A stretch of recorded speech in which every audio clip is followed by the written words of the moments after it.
Hello friends, मैं ज्योति हूँ और आप सभी का मेरे इस यूट्यूब चैनल एग्ज़ाम हियर पे स्वागत है।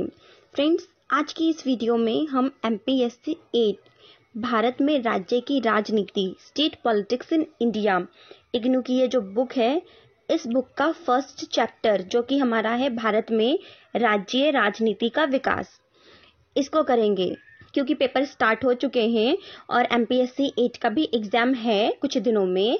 तो हमने जो है इस बुक के जो लास्ट में क्वेश्चंस दे रखे हैं उसको जो है सॉल्व करना स्टार्ट कर दिया था, जिसमें इस बुक का जो फर्स्ट क्वेश्चन है ये मैंने आपको अच्छे से एक्सप्लेन कर दिया है। अगर आपने वो वीडियो नहीं देखी तो उसका लिंक मैंने डिस्क्रिप्शन बॉक्स में दिया है, वहां पर जाके आप उस वीडियो को देख सकते हैं। आज की इस वीडियो में जो सेकंड क्वेश्चन है इसका, जो कि है कांग्रेस प्रणाली का जो पतन है उसके पीछे क्या क्या कारण थे, इसको हम अच्छे से एक्सप्लेन करके जो है जानने की कोशिश करेंगे। तो चलिए शुरू करते हैं हम आज की अपनी ये वीडियो। तो अब हम बात करेंगे कि जो कांग्रेस प्रणाली है इसका पतन कैसे हुआ, इसके पतन के क्या क्या कारण थे। तो जैसे कि मैंने आपको अपनी पिछली वीडियो में बताया था कि तीसरे आम चुनाव तक तो सारा कुछ ठीक था, सब कुछ कांग्रेस के फेवर में था, बट चौथा आम चुनाव आते आते जो चीज़ें हैं वो बदलने लगी और जो सत्ता है वो और राज्य में जो सत्ता है वो कांग्रेस के अलावा जो और अनेक जो दल है उनके हाथ में जाने लगी। चौथे आम चुनाव कांग्रेस ने पंडित नेहरू जैसे महान व्यक्तित्व के बिना ही लड़ा था, क्योंकि चौथे आम चुनाव तक जो नेहरू जी थे उनका जो है देहांत हो चुका था। इसके अलावा भारत पाक युद्ध ने शास्त्री जी के रूप में राष्ट्रीय कांग्रेस और राष्ट्र को प्रभावशाली व्यक्तित्व प्रदान किया। जैसे पंडित नेहरू का व्यक्तित्व महान था, एक अच्छे नेता थे, उसी प्रकार जो शास्त्री थे वो भी एक महान नेता थे।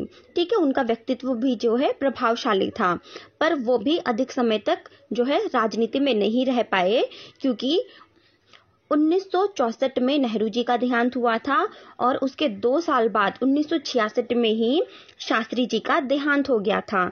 जनवरी 1966 में श्रीमती इंदिरा गांधी ने प्रधानमंत्री का पद जो है ग्रहण किया, किंतु उनका व्यक्तित्व जो है नेहरू जी जैसा नहीं था। नेहरू जी की तुलना में उनका जो व्यक्तित्व है गौण था। नेक्स्ट पॉइंट हमारा है 1962 में चीन द्वारा भारत पर आक्रमण और भारत की पराजय ने जनता की नजरों में कांग्रेसी शासन को असफल सिद्ध कर दिया।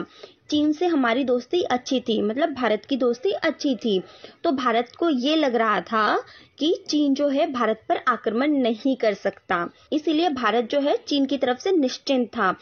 पर क्या हुआ, 1962 में चाइना ने भारत पर आक्रमण कर दिया और भारत को जो है बुरी तरीके से हार का सामना करना पड़ा, जिसकी वजह से जो कांग्रेस की जो छवि थी वो धूमिल होने लगी थी। साथ ही कांग्रेस 1967 तक चीन से भारतीय प्रदेश मुक्त ना करा सके, जिस पर चीन ने 1962 की लड़ाई में कब्जा कर लिया था। 1962 की लड़ाई में जब भारत ने जो है पराजय का मुंह देखा तो उस लड़ाई में जो है चाइना ने भारत के जो बहुत सारे क्षेत्र थे उस पर कब्जा कर लिया था। 1967 तक जो सरकार है चाइना से उन क्षेत्रों को जो है मुक्त नहीं करा सकी थी, जिस वजह से कहीं ना कहीं जो कांग्रेस की छवि है वो जनता की नजरों में जो है धूमिल होने लगी थी। इसके अलावा 1967 के पूर्व की दुर्बल आर्थिक स्थिति में कांग्रेस की असफलता में महत्वपूर्ण कारक सिद्ध हुई। 1967 से पहले की जो आर्थिक स्थिति थी वो कुछ अच्छी नहीं थी, ठीक है, जिस वजह से भी जो कांग्रेस की जो छवि है वो धूमिल हो गई थी। कौन कौन सी स्थिति थी ऐसी, जैसे खाद्यान्न का अभाव और अत्यधिक महंगाई से जो जनता है वो पीड़ित थी और साधारण जनता के लिए जो है अपना भरण पोषण करना भी मुश्किल होता जा रहा था। इसके अलावा जो शासन है उन्होंने क्या किया था, जो पैसों का रेट है वो कम कर दिया था, मतलब मुद्रा का अवमूल्यन किया गया था, जिसकी वजह से जो सरकार की प्रतिष्ठा है वो धीरे धीरे गिरती गई और जो देश है उसमें आर्थिक कठिनाई में जो है वृद्धि होने लगी थी। नेक्स्ट पॉइंट है विरोधी दलों द्वारा संचालित कुछ आंदोलन का भी चुनाव परिणामों पर व्यापक प्रभाव पड़ा। कांग्रेस के अलावा कांग्रेस के विरोध में जितने दल थे उन्होंने भी अपने अपने तरीके से अपनी अपनी तरफ से जो है कई मुद्दों को उठाकर जो है आंदोलन किए थे। तो इन आंदोलन ने भी कहीं ना कहीं जो चौथा आम चुनाव है उस पर जो है अपना प्रभाव डाला था। जैसे उत्तर प्रदेश में कर्मचारियों की महंगाई भत्ता बढ़ाना आंदोलन ने कांग्रेस को क्षति पहुंचाई। तो ये जो आंदोलन है इसने जो है कांग्रेस को क्षति पहुंचाई। इसके अलावा गोवध विरोधी आंदोलन में जनसंघ को जो है लाभ पहुंचाया। ठीक है, बहुत सारे जो आंदोलन हुए थे इन आंदोलन की वजह से क्या हुआ कि जो जनता है वो विरोधी दल की तरफ होने लगी और कांग्रेस से जो है धीरे धीरे कटने लगी। विद्यार्थी और युवा वर्ग में कांग्रेस शासन के प्रति व्यापक असंतोष व्यक्त था। जो विद्यार्थी थे या जो युवा वर्ग थे उनके मन में भी कांग्रेस को लेकर जो है असंतोष था और मद्रास जैसे कुछ राज्यों में जो है इनकी भूमिका बहुत ज्यादा निर्णायक थी। नेक्स्ट पॉइंट है 1967 के चुनाव के पूर्व कांग्रेस में गुटबंदी अपने चरम पर पहुंच गई थी और कांग्रेस के कुछ ही नेताओं द्वारा कांग्रेस से पृथक होकर नए गुट का निर्माण किया गया। 1967 से पहले ही मतलब जो चुनाव थे इसके पहले ही कांग्रेस के खुद के अंदर ही लड़ाई होने लग गई थी। कांग्रेस में जितने लोग शामिल थे उनमें ही आपस में जो है मतभेद हो गया था और कुछ लोगों ने जो है कांग्रेस से कटकर मतलब कांग्रेस से अलग होकर अपने नए गुट का निर्माण किया था। अजय मुखर्जी के नेतृत्व में पश्चिम बंगाल में बंगाल कांग्रेस, बिहार में महामाया प्रसाद के नेतृत्व में जन क्रांति दल और राजस्थान में कुंभराम के नेतृत्व में जनता पार्टी ऐसे दल थे जिन्होंने कांग्रेस पार्टी की पराजय को सरल बना दिया। साथ ही आंतरिक गुटबंदी भी कांग्रेस का हार का कारण बनी क्योंकि कांग्रेस के अंदर ही जो है आपस में ही लोग जो है लड़ते रहते थे। जनता राजनीतिक परिवर्तन चाहती थी और विरोधी दल को राजनीति में सकारात्मक भूमिका अदा करने का अवसर देना चाहती थी जिससे उनके द्वारा किए गए बड़े बड़े वादों को परखा जा सके।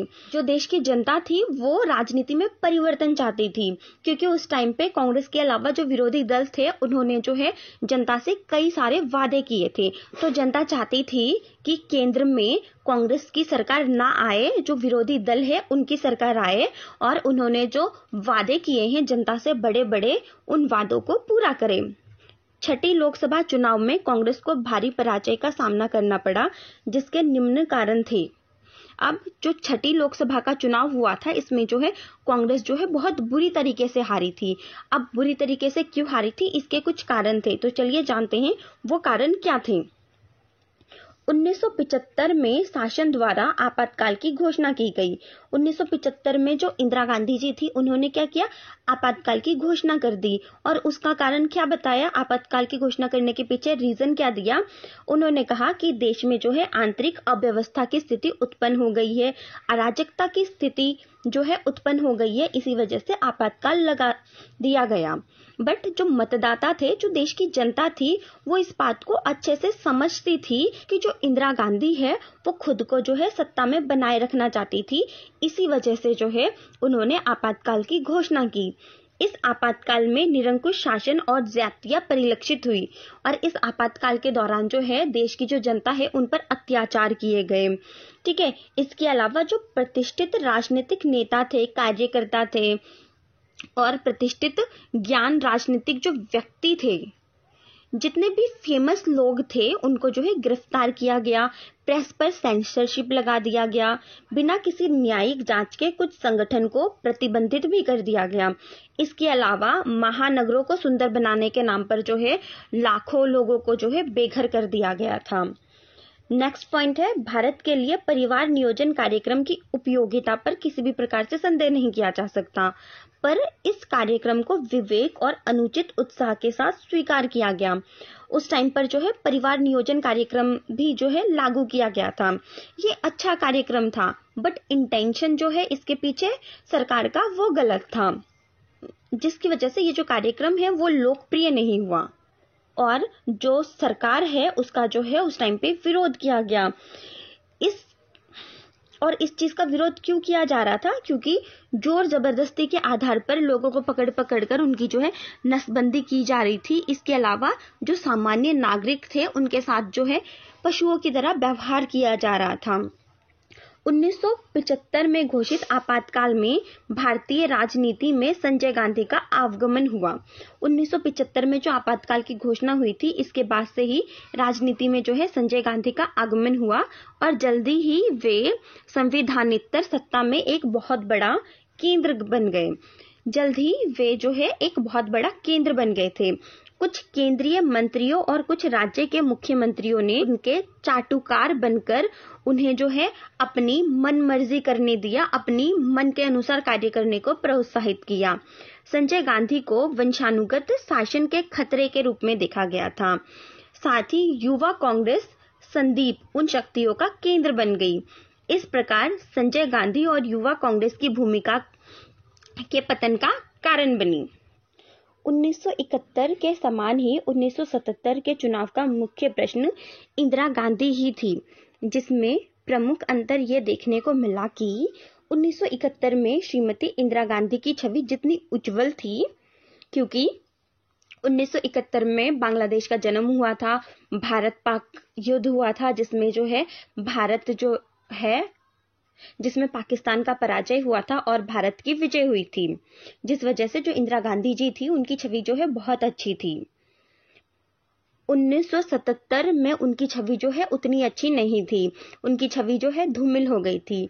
1975 में आपातकाल की घोषणा, संजय गांधी को दिया गया राजनीतिक प्रोत्साहन, आपातकालीन ज्यादतियां और 1971 व 72 के चुनावों में जनता के प्रति किए गए वादों को पूरा न करने आदि तत्वों ने भारतीय जनता में श्रीमती इंदिरा गांधी के प्रति विश्वास को बहुत ही ज्यादा न्यून कर दिया था, कम कर दिया था, क्योंकि उन्होंने जो प्रोमिसेस किए थे वो पूरे नहीं किए थे।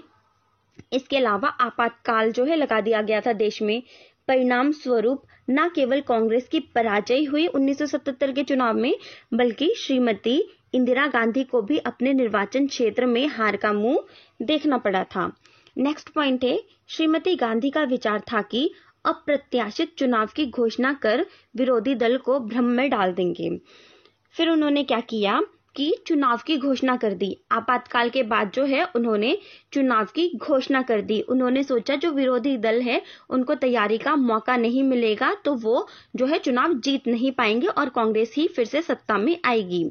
जो घटनाएं हैं, मतलब चुनाव के जो रिजल्ट है वो कुछ और ही आए।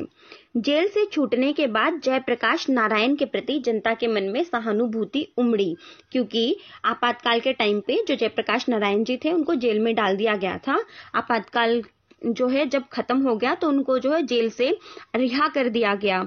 तो उसके बाद जो जनता है, जनता ने जो है जनता के मन में उनके प्रति जो है सहानुभूति थी और जल्द ही होने वाले चुनावों में जनता ने उनके पक्ष में मतदान दिया। नेक्स्ट पॉइंट है, 1977 में श्रीमती गांधी की छवि कोई बहुत अच्छी नहीं थी, बल्कि धूमिल थी, जबकि जयप्रकाश नारायण की छवि बहुत ज्यादा अच्छी थी, उज्जवल थी। ऐसी स्थिति में इंदिरा गांधी ने जयप्रकाश नारायण पर जो आरोप मढ़े थे उससे वह स्वयं लांछित हो गई। जयप्रकाश नारायण ने इन चुनावों में जनता पार्टी को खुला और पूर्ण समर्थन दिया। जनता पार्टी के गठन और जनता पार्टी तथा लोकतंत्रीय कांग्रेस के मध्य समझौते आदि सभी तथ्यों ने जयप्रकाश नारायण की भूमिका को बहुत ही रखा गया था। पर ना तो आपातकाल की वजह से आर्थिक स्थिति अच्छी थी और ना ही जनता कांग्रेसी शासन की आर्थिक नीति से जो है संतुष्ट थी। बोनस के प्रश्न पर सरकारी नीति और तालाबंदी रोकने में शासन की असफलता से श्रमिक वर्ग असंतुष्ट था और निरंतर बढ़ती हुई महंगाई से मध्यम वर्ग भी परेशान था। साथ ही 1971 और 72 के चुनावों में श्रीमती इंदिरा गांधी के द्वारा गरीबी हटाओ का नारा दिया गया था और आर्थिक असमानता समाप्त करने के नाम पर जो है मत लिए गए थे, किंतु प्रैक्टिकली उन्होंने ऐसा कोई प्रयास नहीं किया था, बस वादे ही किए थे, उन वादों को पूरा नहीं किया था। युवा विद्यार्थी वर्ग में कांग्रेस शासन के प्रति भी असंतोष था।